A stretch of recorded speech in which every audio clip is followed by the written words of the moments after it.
Good afternoon, Paul. Good afternoon, Ajahn. So today is Sunday, June the 7th. And thank you again for taking a few questions for this video.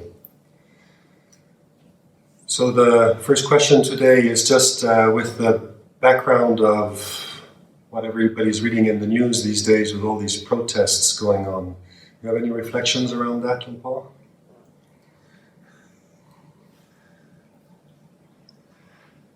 Well, it's, the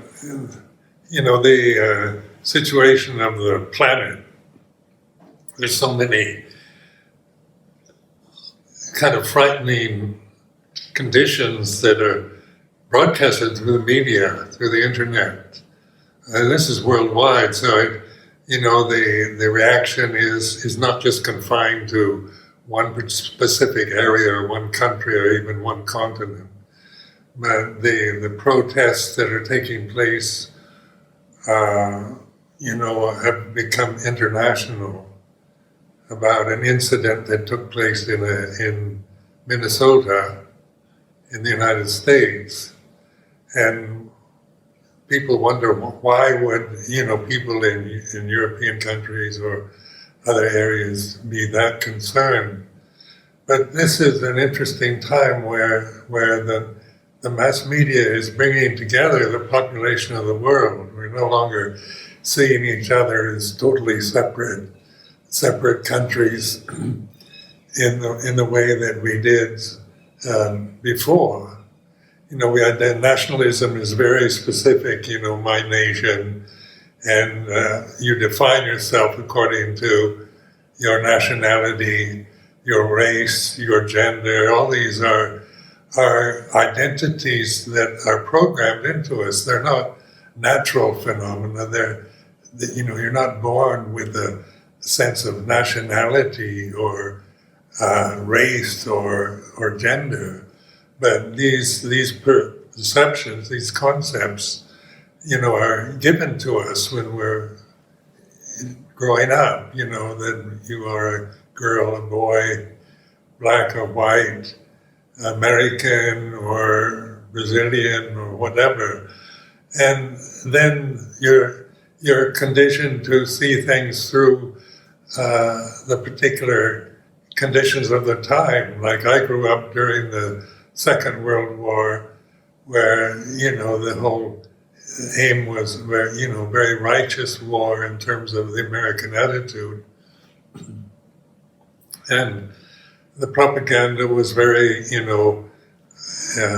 of exaggerating the importance and righteousness of the American dream. And so that's part of the conditioning from early childhood through teenage, oftentimes unquestioned, and merely the way we tend to explain and interpret experience in life. So with racism or something like that is a condition that's acquired. It's not natural. It's not something that is part of the natural flow of life. It's conditioned perceptions that one race is better or superior to another race. This is not the way things really are, but this is the way that various people have been conditioned to perceive in terms of good, better, best, bad, worse. Because in Buddha Dhamma, the conditioned realm is about differences. It's about, that all sankharas are impermanent, sankharas change, they're never the same. And then the Buddha points out the body is a sankhara, so there's no equality among bodies because we all have different forms, different sizes, different shapes, colors, genders, and these are changing conditions, and they're phenomena, and their very nature is to change. So what is superior about any condition is just an imagined that we hold to. We cling to an idea of someone being superior to another. And so in terms of reflection, we begin to see through the delusions we create around the way we've been conditioned, so that you're not trying to just adopt a new set of conditions called Buddhism, Theravada Buddhism, that in exchange and can try to get rid of the old conditioning. But the old conditioning, the way we operate as an ego, as a separate entity, as a personality, as a man or woman, is something that we've been conditioned with since early childhood. So it's not that it's right or wrong. Some conditioning is better than others, but it's still conditioning, it's still conceptualizing, it's still holding to sankharas as our reality, where with meditation you're seeing that sankharas are not real, that they're not what they seem or what we believe they are. Like the United States was founded on ideals. It's a very idealistic society founded on the Constitution, equality, freedom, democracy, all the highest possible concepts that a human individual can possibly create with their intellect. Human rights and freedom and equality are beautiful ideals and concepts. So that is the kind of karma of the United States is based on very high-minded ideals. But in reality, the actual economy at the time of independence was the economy depended on slavery, and human beings could own other human beings as property, and that was not questioned at the time of the American independence. So, the problems of American society to this day is that the conflict between the ideals that were established through the Constitution and the karmic conditions that actually existed in the society at the time were not really, have only fairly recently, since the Civil War, has there been recognition, a kind of determination to make give equal rights to everybody, every citizen in America. And this is it's been since the Civil War, really, that this has become made fully conscious and judged according to right and wrong, good or bad. So a lot of the cultural conditioning still is based on the old idea of a slave economy or one race superior to another, and that conditioning still operates. So people take sides, make enemies of what they see as wrong or inferior or not as good as, and these are habits that, if we're not reflective, if we're not aware, we don't see in terms of what they really are. We operate from prejudice, biased conditions, our own nationalistic views, our own way the women feel about their position in the society, and how men feel that their position in the society are usually not reflected upon in terms of reality or in terms of the way things are, but in terms of the cultural conditioning or conditioning we receive later on when we wake up to the society. There's a lot of inequality and unfairness, injustice, but some people don't reflect like that. They feel, have the idea that power is the way to control everything and to dominate people, and make them righteous, convert them to one religion, the righteous and the only right religion, is, a cultural bias.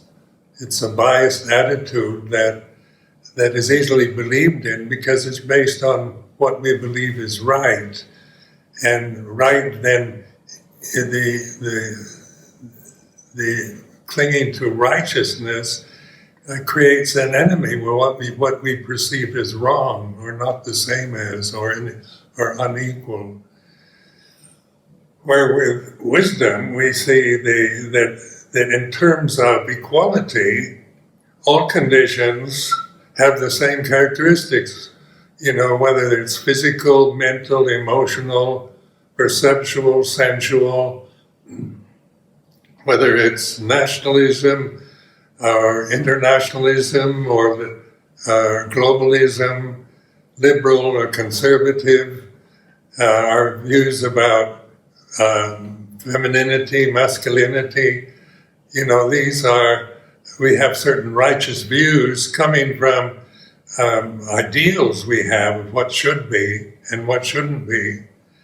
And these righteous views, because they tend to come from what we feel is right, then automatically one that doesn't fit into our particular boundaries of righteousness is considered wrong. And as we are aware, we begin to see that we create enemies, we create problems through our own attachments to our own religion, to our own tradition, to our own way of thinking. So even liberal-minded people can see that conservatives are the enemy, or conservatives can see the liberals as enemies because of this clinging to a particular viewpoint. And the point of the Buddhist teaching is to wake up to this, to see that this is really not the way things are. This is the way we tend to believe. And beliefs are, they're not realistic. They're given to us. You might believe in God, or then another person believes there isn't any God. There's both beliefs, whether you're a theist or an atheist, because you aren't aware that if you believe in God, that you haven't really considered what is God in reality. If God is real, then it's something to recognize, that you can recognize or realize through experience, where to believe there isn't any God is the same thing. You take a position, so your whole way of interpreting experience is atheistic. Where in mindfulness practices, awarenesses of our particular cultural biases, positions we take, our own sense of righteousness, just observe your own sense of superiority to somebody else, or your sense of inferiority, or even the sense that we're all equal. It's a creation that we adopt. It's not the way things are. All conditions are not equal. They're all, because conditions, phenomena, it's about all differences, the sizes, shapes, forms, colors, and they're not blue is not equal to red, or yellow is not equal to green. But in terms of equality is reality itself. So, and the Buddha is pointing to equality. What is reality itself is awareness, consciousness. Because the consciousness of a man, a woman, African American or white person, Christian, Buddhist, Islam, whatever, the common, where we're all equal in creation itself is in consciousness, because consciousness isn't about choosing, that there's separate kind of condition unique to individual bodies, but it's ultimate reality. And so mindfulness is awakening to this ultimate ultimate reality, which gives us perspective on, when you see the oneness, the perfection of reality itself, then how can you hate anybody or, be jealous or guilt-ridden or arrogant if you see if you operate from where equality really exists. But when we operate from our positions, our conditioned perceptions of equality, then it remains an ideal. And then we feel frustrated because things don't, it doesn't seem that, that we can make everything equal as an ideal, because that's impossible. Where awakening to Dhamma is recognizing equality is our true nature. And what we think we are is all about unequalness, differences, changing conditions. Some conditions are good, some conditions are not good, but we're not aligning ourselves with this dualistic structure of thought and perception, but taking our stand, making ourselves recognize, awaken to the perfection of Dhamma, of reality itself. You speak of mindfulness as the way to realize that. Sometimes we use this Pali word, sati sampajanya, to speak about mindfulness. Can you speak about that, and in particular sampajanya? What is it and how does one cultivate that? Sati is translated as awareness, and it's, here and now, because, you're aware now. Whatever you're doing or not doing, you're aware. It's like this. Then sampajanya is, and that's more, awareness is more or less, just awakening to the present moment. It's like this. And then if we're not aware, if we're aware, but we're not using sampajanya, we're not using intuition, then we operate from our conditioned biases, like this is right, this is wrong, this is good, bad, true, false. So that just operating on awareness and being conscious, we tend to perpetuate the conditioning, reinforce the karma conditioning, because karma really means cause and effect conditioning, and operating from biases, prejudices, nationalistic views, and so forth, that are just habitual patterns that repeat themselves until we use sampajanya, which is, I translate it as intuition or intuitive awareness, because just the intellectual perceptions are from the brain, like the human brain is, considered the seat of consciousness by many people, by many scientists, psychologists. But the brain is more like a computer. It's programmed. As I've been previously talking about, the programming, cultural programming, nationalistic programming, personal programming we get from after we're born.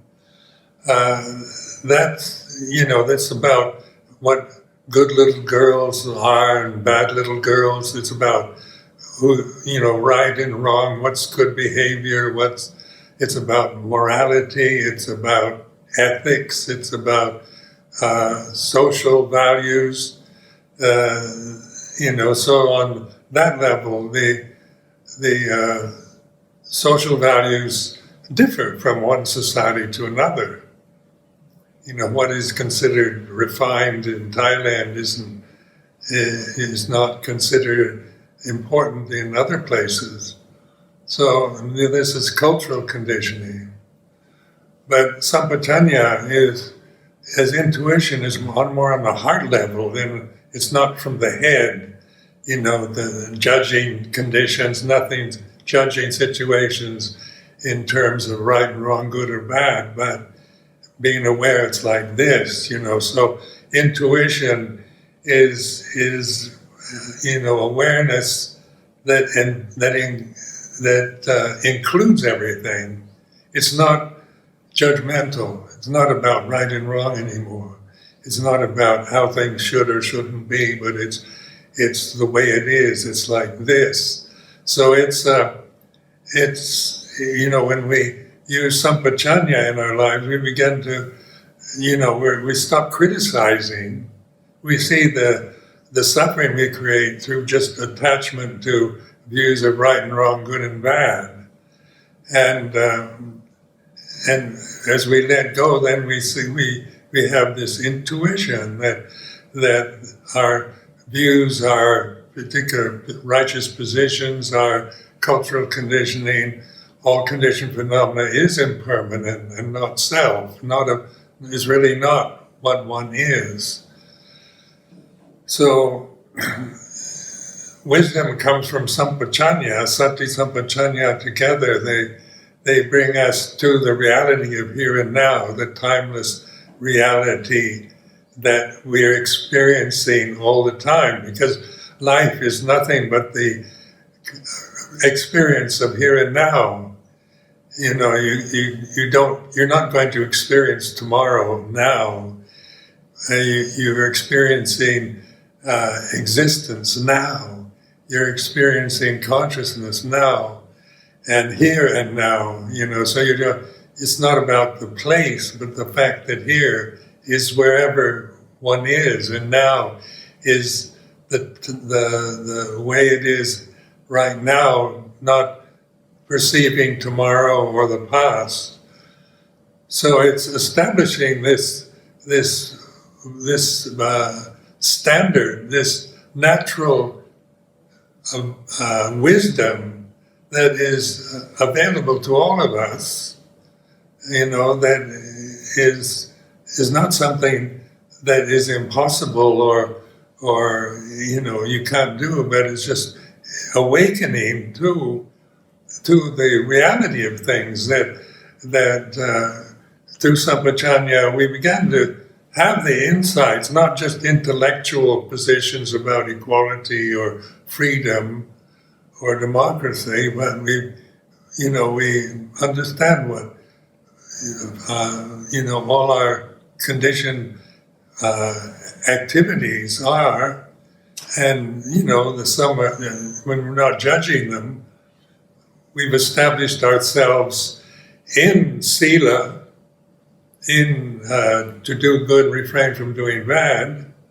So in that, it's training oneself with the 5 precepts, the 8 precepts, the 227 rules of the Buddhist monk, is establishing a kind of foundation or vehicle for insight, for ultimate liberation and freedom, because doing good brings happiness, and doing bad doesn't bring happiness. Doesn't bring a sense of self-respect or being at ease with yourself as an individual. You tend to find yourself, being critical of yourself and feeling threatened, a lot of fear through immoral, improper actions, through physical activity or speech. So, the very foundation of sati sampajanya is sila. Dana sila, dana is, in Buddhist terms, is generosity.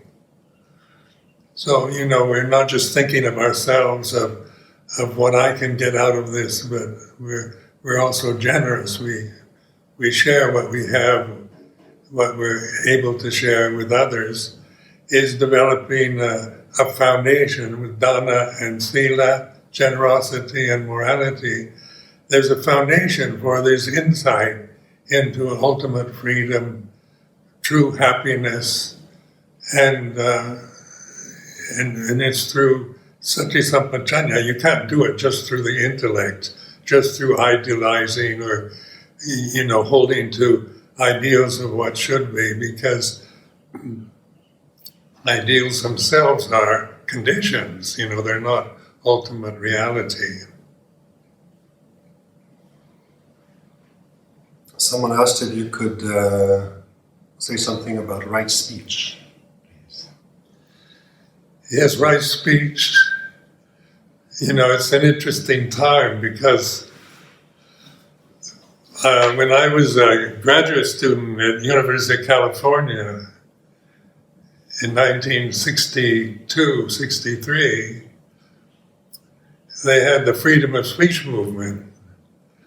And I remember that, the protests at the university to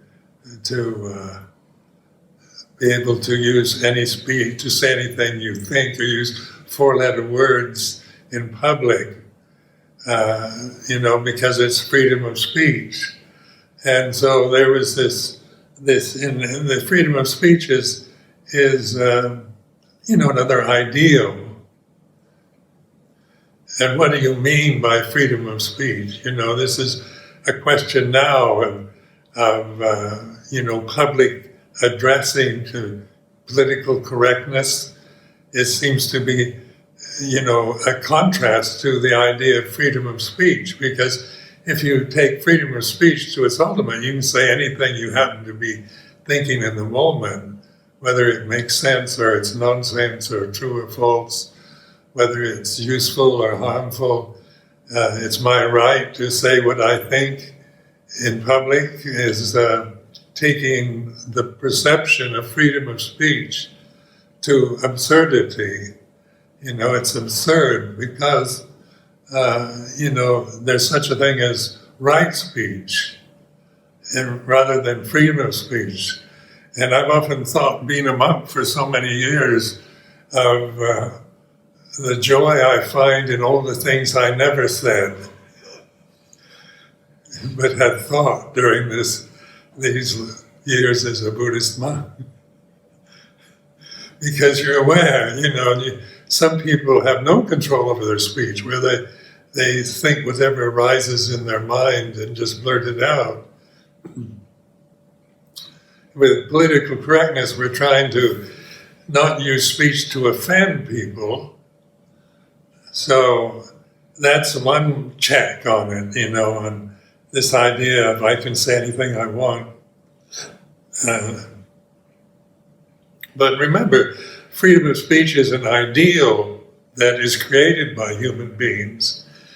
And do we really want freedom of speech, everybody to just blurt out whatever they're thinking in the moment? Is that going to bring harmony or peace, or does that enhance the experience? Or is it just going to be an endless cacophony of views and opinions and reactions to conditions of the moment, without any reflection or control or responsibility? So freedom of speech as an ideal, then political correctness is an attempt to try to avoid saying things that are going to offend or sound, mean or aggressive towards others in public. But also it can go to absurdity, as we see in many cases, where you can't say something is what it is because you might offend somebody if you actually said it like that. So you use euphemisms or speak around things. Is not sampajanya. It's not like intuitive awareness. It's just manipulating your mind to what you perceive and what you project on the people around you or onto yourself, where freedom of speech, to put it back in the context of what is ideal, speech is something that we develop after we're born. We're not born speaking any language. And so then so we have different conditions, different attitudes, different prejudices, or social or cultural national biases, and that we're conditioned with, that we speak from. So, in religious parlance, isn't it? We speak from a particular religious position, or from an atheistic position, or a scientific position, or personal. We can see everything as, I have my own positions, my personal positions. But positions are always, conditions. They're impermanent. They rise and cease, and and awareness allows us to see that any position we're attached to is going to, eventually unsatisfactory. That just being able to say whatever we're thinking, is that freedom? Does that make you free, or does it create more enmity or confusion, or problems for yourself and the people you live with and the society you're in? And it's sampajanya, the intuitive awareness, that develops this sense of what is appropriate to say, what is right to say at this time, what is needed to be said, to be vocalized, to be communicated to others at this moment. Then that is right speech. Thank you. One last question was someone asking how to use the reflection on the three characteristics of unsatisfactoriness, change, and non-self in daily life. Yes, the Buddha wisdom gave what's common, three characteristics common to all conditions, all sankharas, all phenomena. So in this way, all conditions are equal through their characteristics.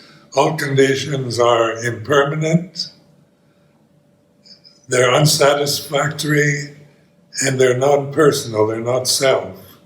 So these, in Pali terms, you have anicca, dukkha, anatta, translated as anicca is impermanent, dukkha is considering as unsatisfactory or suffering, and anatta is not personal, not an ego. It's not that conditioned phenomena we take personally, out of ignorance, out of lack of wisdom, out of just social, cultural conditioning. We operate from personal identities all the time, personal positions, personal biases, personal prejudices that we attach to, but all those are not personal. We create the sense of personal identity with what we're attached to. So I found this reflection very, it's kind of brilliant way of looking at phenomena, because you're not just judging phenomena, according to right and wrong, which we tend to do with our intellect.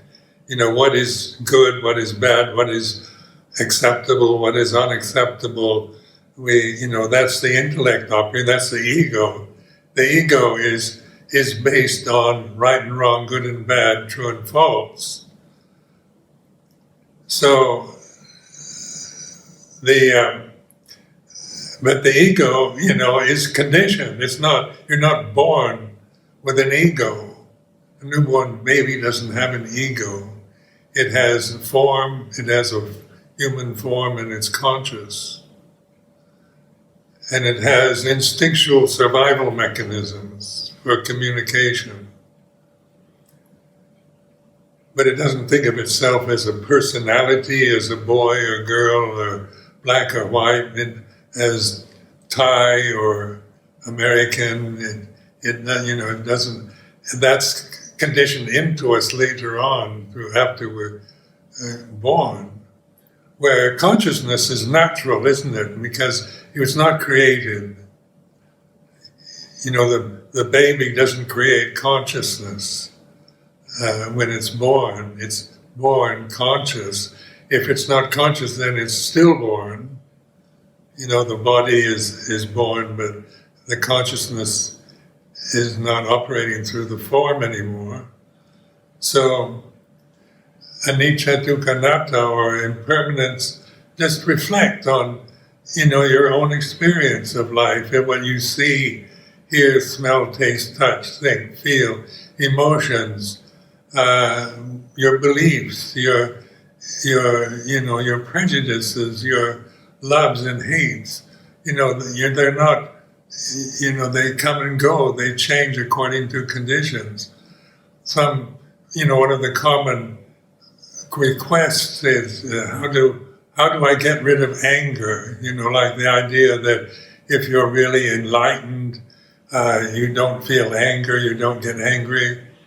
And on retreats, one of the most common questions retreatants have is, how do I get rid of anger?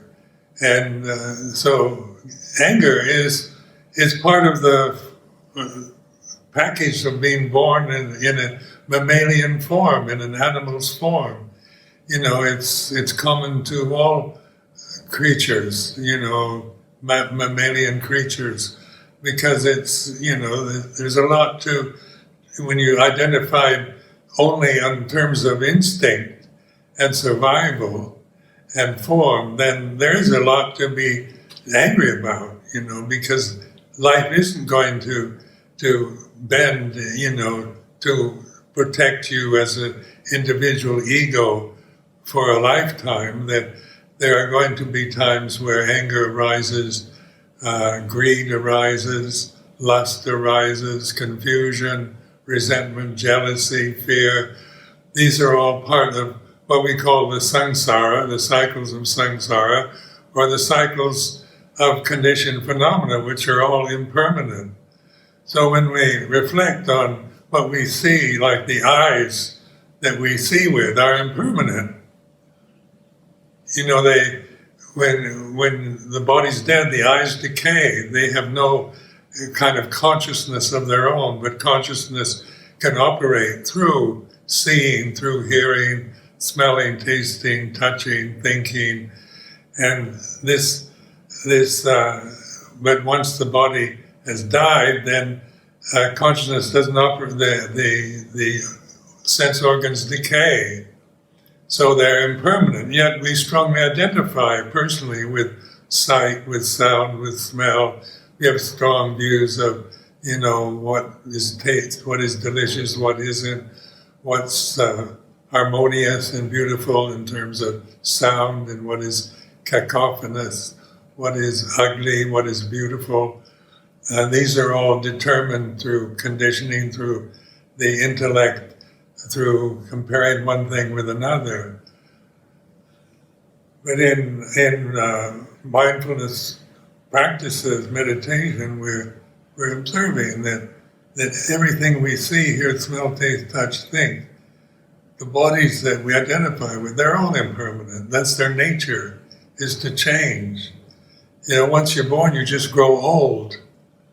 You can't get younger than a newborn baby, but you can get older. So once it's born, it can only grow old until, whatever age is the end of your life, which could be any time. The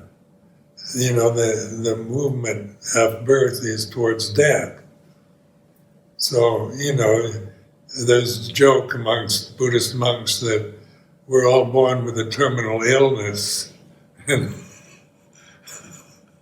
which is birth, isn't it? It's because once you're born, you're going to die. And so that's a fact. Nobody's going to refute that. But oftentimes we live our life as if we're not going to die. And But death is the nature of what begins must end. What is born must die. This is the characteristic of impermanence that's common to all conditions, whether they're big or small, right or wrong, whatever, male or female, freedom or slavery or whatever. They're all conditions that are changing and are impermanent. They're all, if we attach to impermanence, then we suffer because, they're unsatisfying. Even if you become the richest person in the whole world with everything you've ever wanted available at every moment of your life, there's still, you've got to deal with fear and safety and protection and hoarding and identity with wealth. And when you're wealthy, other people are jealous or want to take what you have. So, it creates more fear and anxiety and paranoia. So even trying to get the best of life itself through the senses, through what we see, hear, smell, taste, touch, and think, is only going to lead towards dukkha, or feeling of being unsatisfied, a sense of lack, or something's missing, because this binding ourselves to conditions limits us to that condition, which is in itself going to change. And so, you find yourself at peak moments where everything is perfect in your life, so you think, I've got everything I want, I'm at my best, I'm successful, I have a good income, a good partner, everything is wonderful. That's like a peak moment, but you can't sustain that. You can't sustain a peak moment. Because that's a peak, and so it's going to change, go the other way, which is toward, the changes we don't want when we're grasping what we consider as perfect here and now. And then anatta, non-self, is, a real liberation to be free from identifying yourself with phenomena, with conditions. Identifying yourself with impermanence and suffering. To see yourself always in these limitations of your physical form, of your intellect, of your social position, of your status, of your, in terms of whether you're considered successful or failure, whether you're prosperous or poverty-stricken.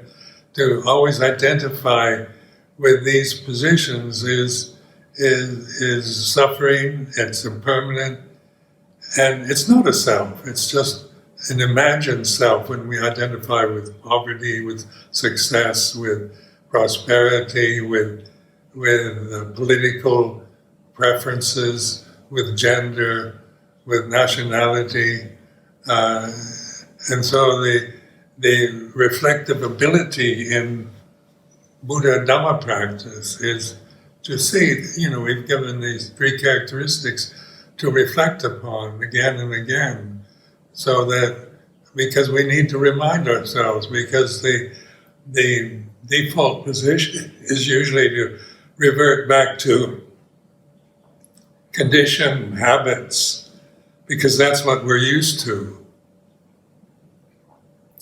So, when we're poor, we identify with poverty, and then we create this sense of we're not as good as somebody who's rich, or it's not fair. We begin to envy the rich and want to get what they have. So it creates endless problems, personal problems, social problems, because we identify with our position in the society, with what we have or don't have. But when we see that whatever we're thinking, whatever we're feeling in the present moment here and now is anicca, it's impermanent, it's dukkha, it's unsatisfactory, and it's anatta, it's not personal, it's not self.